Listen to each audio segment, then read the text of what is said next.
Quand Lady vous écoute aujourd'hui, nous disons agir en faveur des populations. Voilà un bien grand sujet.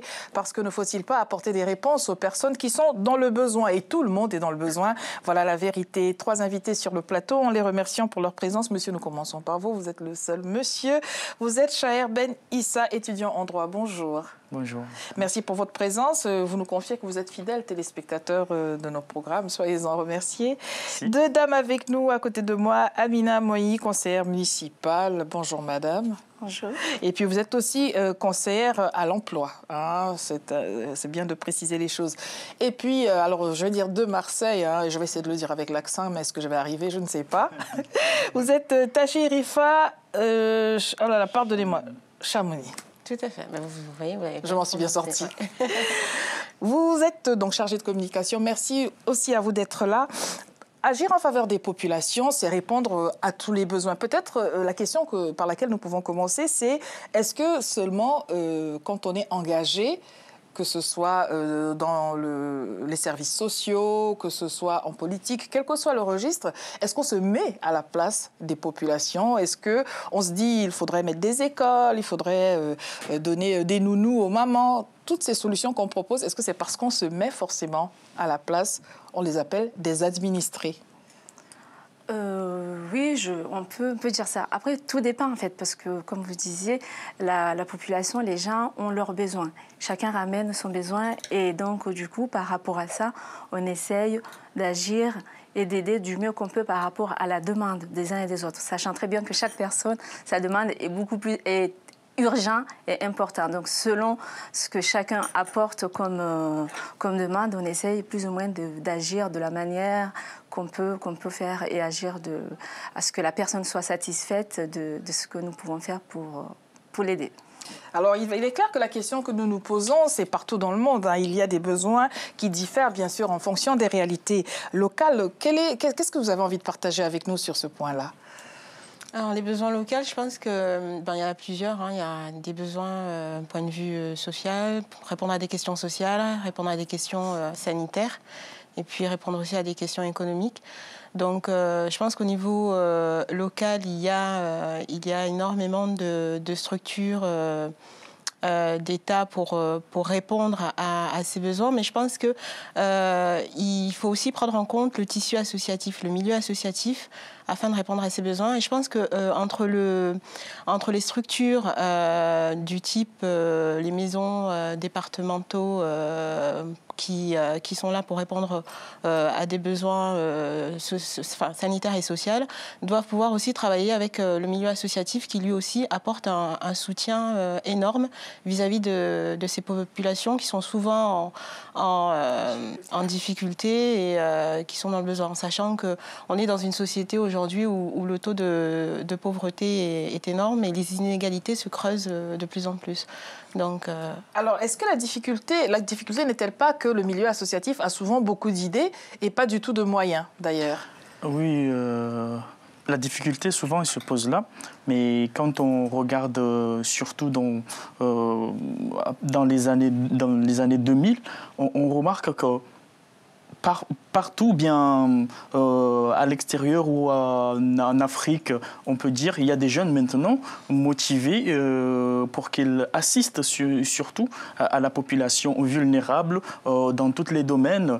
C'est un système que maintenant, ils arrivent à porter appui, à seconder le gouvernement ou bien prendre le dessus, puis le gouvernement après pour assister à la population, surtout la population urbaines qui n'ont pas accès à beaucoup de choses, surtout sur la nourriture et la vie quotidienne de tout un chacun. C'est pour cela que si on regarde maintenant, on assiste à des jeunes motivés qui se mettent à la place de la population vulnérable, qui vit loin, surtout qui vit loin des grandes villes, qui vit loin de là où vraiment il y a, entre guillemets, la bonne vie.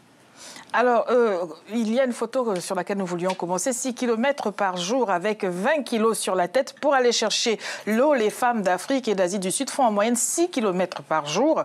Les jeunes filles de corvée d'eau ne vont plus à l'école. Cela vous parle-t-il, mesdames? Moi, ça me parle énormément parce que petite, j'ai vécu ça. Donc, moi, je suis arrivée des Comores à l'âge de 10 ans. Et donc, pendant ma jeune enfance, j'ai vécu dans un village où il y avait une source d'eau. Et donc, tous les matins, on portait le seau pour aller chercher de l'eau à la source, venir au village pour pouvoir préparer à manger, nous laver. Et donc, c'est une image qui me parle. Et c'est ce qui m'a permis aujourd'hui, je pense, d'évoluer et d'avancer. Parce que quand je suis arrivée en France, je me suis beaucoup engagée sur les milieux associatifs. Et peut-être pour ça aussi que je me suis engagée politiquement. Donc, j'ai avancé par rapport à ce vécu qui, pour moi, est... Voilà, il m'a rendu beaucoup plus sensible et beaucoup plus engagée du fait que ça n'a pas été facile, mais en même temps, on était heureux. Certes, c'était du fardeau, mais c'était aussi une enfance heureuse parce qu'il ne faut pas croire que les pays en voie de développement ou les pays qui ne sont pas développés, il y a les gens, malgré la pauvreté, ils sont heureux. Donc moi, j'ai vécu ça. Et donc du coup, quand je suis arrivée en France, j'ai milité dans les associations. Et à travers les associations, on a pu monter un projet au village pour justement permettre de faire, d'avancer l'eau au village, en fait. On a pu, à travers la municipalité dans laquelle je suis élue, avec l'association des femmes de mon village, on a pu porter ce projet pour faire une extension d'eau, c'est-à-dire tirer l'eau de la source jusqu'au village pour que les personnes, pour que les femmes surtout, parce que ce sont souvent les femmes et les jeunes filles qui portent l'eau. Donc on a pu faire ce projet et je suis très fière. Et donc évidemment, cette image est une image qui parle de mon enfance, mais qui parle de moi, de ce que nous avons pu réaliser. Donc ce projet, on l'a inauguré fin 2014. Et donc les femmes étaient très très heureuses et très contentes. Et j'étais très, moi aussi, donc je ne peux pas vous expliquer parce qu'il y a l'émotion qui est là.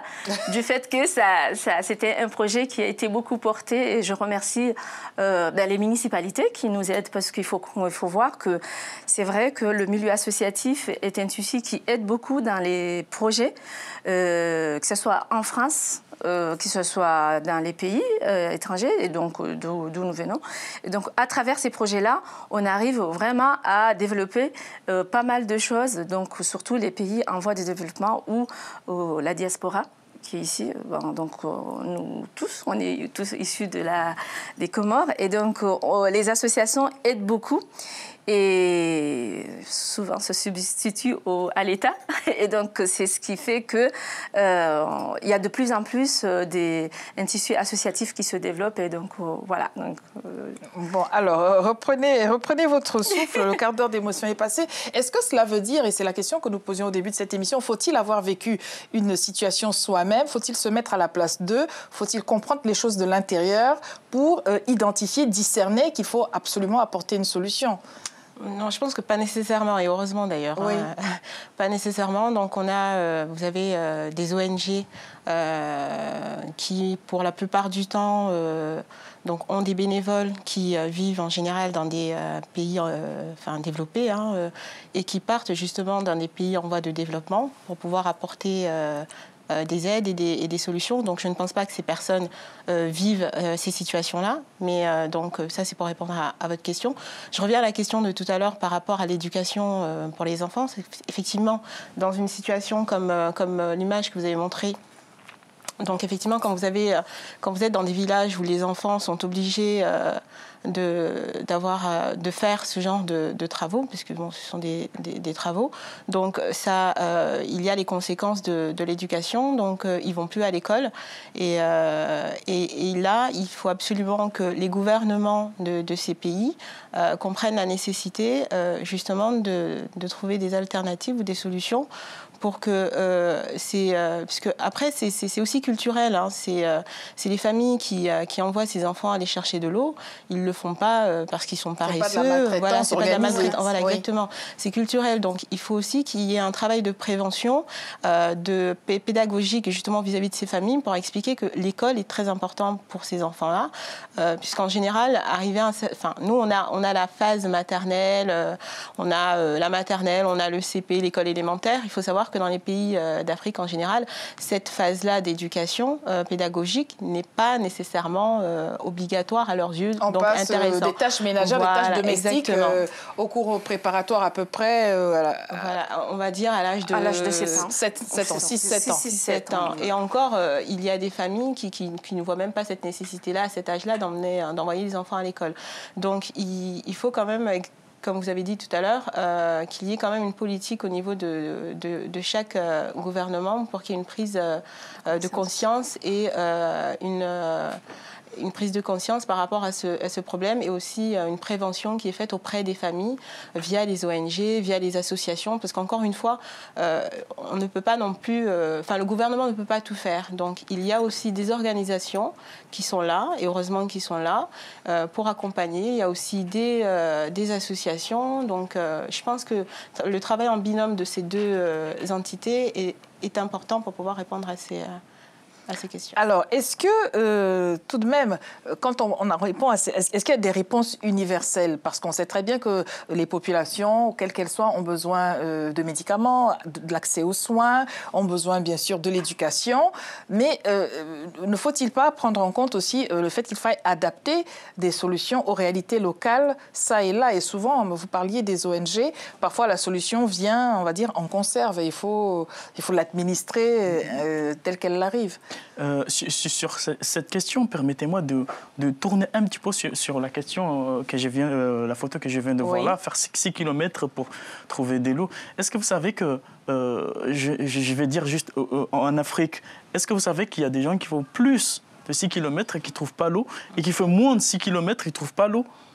Alors, pour moi, je vois que le problème, là où il se pose, il faut que chacun... C'est pas le nombre de kilomètres, vous voulez dire? Les kilomètres plus ou 6 kilomètres ou moins de 6 kilomètres, mais il y a des gens qui font plus, qui font moins, qui font 6 kilomètres. Mais souvent, les gens qui le font, ce sont des petits pieds d'enfants ou des pieds de femmes. Oui, les petits pieds, les enfants et les femmes, pour moi, je vais dire que d'un côté, ils ont intérêt, parce que ce sont des enfants qui vont à l'école, les mamans, ils veulent préparer à manger. Ils se disent, est-ce que je vais à l'école, je retourne, je ne trouve pas à manger? Est-ce que je vais au boulot, je retourne, je ne trouve pas à manger? Et à partir de là, ils se donnent la peine, ils se disent que mieux vaut qu'on aille chercher l'eau. Mais le problème, là où il se pose pour moi, le problème là où il se pose maintenant, c'est de se rendre compte, de se dire que, mais pourquoi on ne peut pas faire en sorte que moins de 6 km, il y a de l'eau? Parce que, je vais dire, entre guillemets, chez nous, aux Comores, il y a de l'eau, il y a des sources d'eau qui étaient exploitées avant, et maintenant, ils sont plus exploitées. Ce sont des sources qu'on peut dire que maintenant, il faut les exploiter pour qu'on ne fasse pas 6 km. Bon. Alors, ce sont des idées, ce sont des hypothèses à ne pas écarter. Vous étiez d'accord avec lui quand il disait un peu plus que 6 km, un peu moins, ce n'est pas le nombre de kilomètres qui compte. Vous, pour l'avoir fait, est-ce que vous vous posiez des questions à ce moment-là? Je l'ai déjà fait. Moins de 6 km, je ne trouvais pas l'eau. Un jour? Un jour. Toujours? Comment? Je le faisais parfois des mois, moins de 6 km, je ne trouvais pas l'eau. J'étais obligé d'aller, si je tombe de l'école, d'aller dans la mer, parce que ma ville, c'est une ville côtière, d'aller me laver par de la mer et tout. Non. En fait, moi, je ne suis pas tout à fait d'accord, parce que faire 10 km et 6 km 5 ou 6 fois par jour, c'est pas du tout... Quand on est un enfant, c'est pas du tout la même chose, et même quand on est adulte aussi. Et quand on est une femme, en général, il y a parfois un bébé dans le ventre complètement, aussi. Complètement, sur le dos. Complètement. Ou les deux. Donc, c'est dans l'idée de pouvoir aider et faire avancer, pouvoir mettre... l'eau dans le village pour qu'on évite de faire tous ces kilomètres pour pouvoir juste avoir de l'eau. Alors? Moi, je pense que déjà, l'enfant n'a pas à le faire. Oui. Voilà, donc, mais vous disiez tout à l'heure que c'est culturel. Alors, comment régler la question culturelle avec la précarité peut-être ambiante? Il y a un travail, comme j'ai dit, pédagogique à faire. Il y a un travail de prévention à faire auprès des mamans. Et ça, un gouvernement ne peut pas. Hein, je ne vise pas tel ou tel gouvernement. Bien sûr. Ça, les ONG interviennent parce qu'il faut aller dans les villages, leur expliquer l'importance de l'éducation, leur expliquer que voilà, malgré les difficultés de l'accès à l'eau, il faut quand même privilégier l'éducation des enfants. Et ils ne comprennent pas tout de suite. Donc, je pense qu'il y a un travail pédagogique et préventif aussi au niveau des écoles pour expliquer aussi à ces enfants que voilà, qu'ils n'ont pas à le faire. Donc, je pense que il faut qu'il y ait un dialogue préventif et éducatif. Moi, je ne suis pas tout à fait d'accord, en fait. Je pense que, voilà, l'éducation en Europe et l'éducation en Afrique n'est pas du tout la même. Après, ça se discute, c'est un débat. Donc, du fait que, je veux dire que j'ai vu, enfin, les enfants qui aident les parents, après, je ne dis pas que les enfants, il ne faut pas qu'ils aillent à l'école, mais je veux dire qu'il y a cette culture. Cette culture aussi, c'est de pouvoir éduquer l'enfant à faire des études, mais aussi à pouvoir aussi être élevé dans des conditions, enfin, en tant que personne. Aujourd'hui, je ne vise pas seulement les femmes. Je veux dire qu'aujourd'hui, apprendre, aider sa mère à aller cultiver dans les champs pour pouvoir récolter de la nourriture. Après, je ne suis pas en train de dire qu'il faut, il faut exploiter les enfants, mais je veux dire, tout est une éducation. Je veux dire qu'aujourd'hui, si les parents ont pu nous nourrir, c'est parce que derrière, ils ont été éduqués dans ça. Après, je ne suis pas en train de dire... Maintenant, peut-être qu'il faut limiter. Il faut limiter, c'est-à-dire au lieu de laisser une journée entière les enfants dans les champs ou aller chercher de l'eau 10 fois ou 3 fois. Donc je veux dire qu'il faut aussi les deux. Je pense que ça fait partie de notre culture et donc ça peut se marier, on peut avoir les deux. On peut concilier les deux. Je veux dire que nous, après l'avoir vécu, on n'est pas on a pu aller à l'école et puis aller aussi... moi, je gardais un très bon souvenir d'avoir été dans les champs avec la grand-mère et cultiver et savoir planter des bananes, des maniocs et tout ça, ça fait partie aussi de cette culture que nous avons en nous et qui fait la différence. Donc, on peut concilier les deux. Après, encore une fois, c'est une question tout de même. Faut-il ou pas associer les populations en faveur desquelles on agit? Parce que je disais tout à l'heure qu'on apporte des solutions prêtes à consommer. Est-ce qu'on écoute toujours les besoins? Je vais prendre toujours les populations, on dit les femmes et les enfants d'abord. Est-ce qu'il faut faire un sondage auprès des enfants d'un village dans tel ou tel pays ou dans tel ou tel quartier en France pour dire les petits, qu'est-ce que vous voudriez bien? Les mamans, qu'est-ce qui vous arrangerait? Parce qu'on apporte des solutions toutes faites. Et souvent, c'est un monde d'hommes qui apporte ces propositions. Alors, faut-il associer les populations à la mise en place des dispositifs qui leur apportent un mieux-être? Et est-ce que c'est toujours possible d'ailleurs de procéder ainsi? Je dirais que c'est possible. Je dirais que c'est possible parce que justement sur la question de l'eau, maintenant, la diaspora, je vais encore dire de mon pays, des Comores maintenant, si vous remarquez, vous suivez les actualités, la diaspora comorienne, ils cotisent vraiment maintenant sur l'adduction d'eau dans plusieurs régions aux Comores. Il renforce les associations, il renforce les communes, les mairies nouvellement mises en place pour que l'eau soit partout. Alors, moi, je vois qu'une fois que la population sera concernée, ils se disent que nous sommes concernés, c'est à nous de faire, c'est à nous de nous investir, c'est à nous de faire le coup de pouce. Alors, je suis sûr, ou je me suis dit que voilà, on va faire un pas. Maintenant, l'eau, il va voir le jour. La population urbaine, elle se dira, bon, là maintenant, nous avons l'eau, comme elle a dit Madame Mouni, l'adduction d'eau chez elle maintenant. Mais moi, la diaspora comorienne, la diaspora de chez moi, maintenant, ils ont investi une somme très importante au pays, au bled, comme on dit. Maintenant, il y a l'eau. On est en train d'aménager une citerne, d'aménager à ce que l'eau soit permanente 24/24, quelque chose que les années passées, il n'était pas. Alors, moi, je suis tout à fait d'accord avec vous qu'il faut absolument que la population, toute la population, ils s'intéressent sur cette question pour que demain, les enfants de demain, ils disent pas non, on va pas à l'école, on va prendre de l'eau, mais qui se disent que voilà, il y a l'eau à la maison, on peut le trouver à peu importe que le moment que j'aurai besoin de l'eau. C'est pour cela que je dis, je suis tout à fait d'accord que la population doit être intégrée sur ça. Alors, quand on parle de fracture sociale, parce que ce soit pour des raisons culturelles ou parce que la précarité est ambiante, est-ce que cela ne produit pas des populations, ça et là, dans le monde, un décalage en quelque sorte? Comme on peut le voir dans les quartiers, pour telle ou telle raison, on va constater que s'il faut d'abord aller chercher de l'eau avant de venir chez soi et puis de partir à l'école, ou si, par exemple, dans les quartiers, il faut, quand on est un tout petit peu grand, s'occuper des tout petits parce que les adultes ne sont pas petits travaillés, ils vont rentrer très tard, est-ce qu'on peut espérer que les populations du monde un jour arrive à cette égalité au-delà des frontières même? Ou alors c'est un doux rêve? Je pense que c'est un doux rêve parce que déjà les causes mêmes de l'inégalité ne sont pas les mêmes en fonction des pays. Mais si les causes ne sont pas les mêmes, est-ce qu'il y a la possibilité d'apporter des solutions qui permettent de réguler les choses? Ah oui, bien sûr. Enfin, en fonction des pays, il y a des solutions. Hein. Il y a des solutions. Maintenant, bon, parce qu'on a beaucoup parlé des pays d'Afrique. Pour parler en France, au niveau de la fracture sociale qu'il y a, je pense qu'il y a des politiques qui sont en train d'être mises en place et qui peinent à trouver des résultats. Il faut se poser la question de savoir, est-ce que c'est parce qu'il y a une mauvaise volonté du gouvernement ou est-ce qu'il n'y a pas suffisamment de volonté auprès des organismes sociaux ou des habitants même? Vous parliez tout à l'heure de l'éventualité de faire participer la population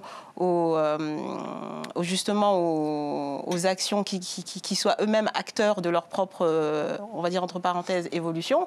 Donc je pense que la solution, elle n'est pas unique et la solution ne sera pas la même. On ne peut pas calquer une situation en France, la calquer aux États-Unis et vice-versa.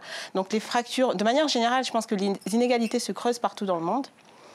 Quand on voit aujourd'hui le taux, les millionnaires le taux de milliardaires et de millionnaires qui augmente, et on voit aussi la situation des personnes en pauvreté qui aussi augmente, donc ce qui creuse aussi l'inégalité. Donc je ne pense pas que c'est une situation qui va s'inverser.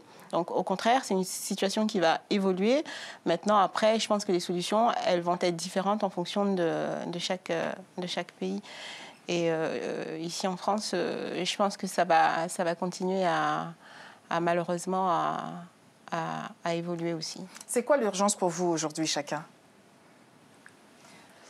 Pour moi, l'urgence, en fait, c'est que les États, les responsables politiques prennent conscience de la situation, prennent conscience de la situation de la souffrance de la population, de la souffrance des gens, de ce que les gens dans les milieux populaires ou dans les pays pauvres, de voir comment ces gens-là vivent. Moi, pour ne pas aller plus loin, dans ma commune, où voilà, nous vivons, comme je vous disais, je suis aussi conseillère en insertion. Je vois la souffrance des personnes qui sont vraiment en précarité, qui recherchent un emploi. Et donc, je pense qu'il y a urgence de pouvoir prendre conscience et d'aider ces personnes-là. Mais créer les conditions. C'est quoi, d'après vous, pardonnez-moi de vous interrompre, pour cette prise de conscience, est-ce que c'est vous qui êtes intermédiaire entre le public que vous recevez, est-ce que c'est à vous de faire remonter ces informations? Qu'est-ce qui manque? Qu'est-ce qui fait défaut? Qu'est-ce qui produit que la prise de conscience n'est pas au rendez-vous? Après, la prise de conscience n'est pas au rendez-vous parce que je pense qu'ils sont complètement en décalage de ça.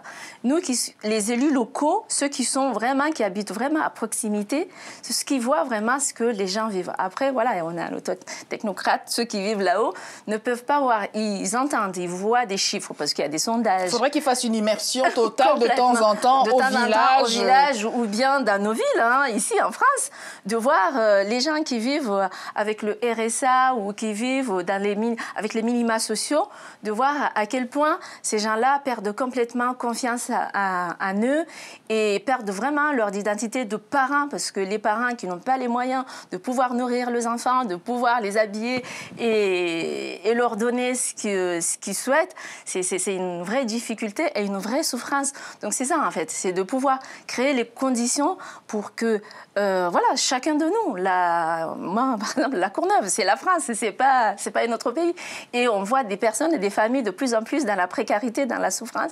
Donc c'est ça, c'est cette conscience-là qu'il y a, je pense que c'est cette urgence-là qu'il y a vraiment besoin. Et puis en plus après, dans les autres pays, comme on parle aussi des Comores, des responsables. Il va y avoir, même si on ne veut pas rentrer, mais on va discuter de tout, il va y avoir les élections présidentielles très prochainement.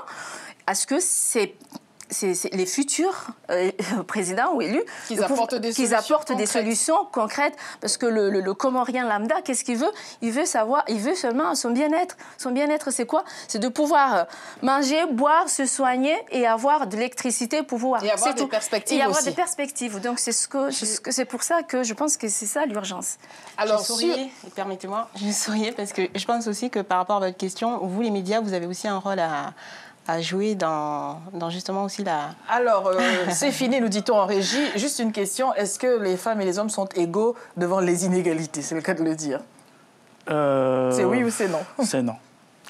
Merci à tous les trois d'avoir accepté notre invitation. Bonne continuation à ceux qui nous regardent et rendez-vous dans notre programme prochain. À demain.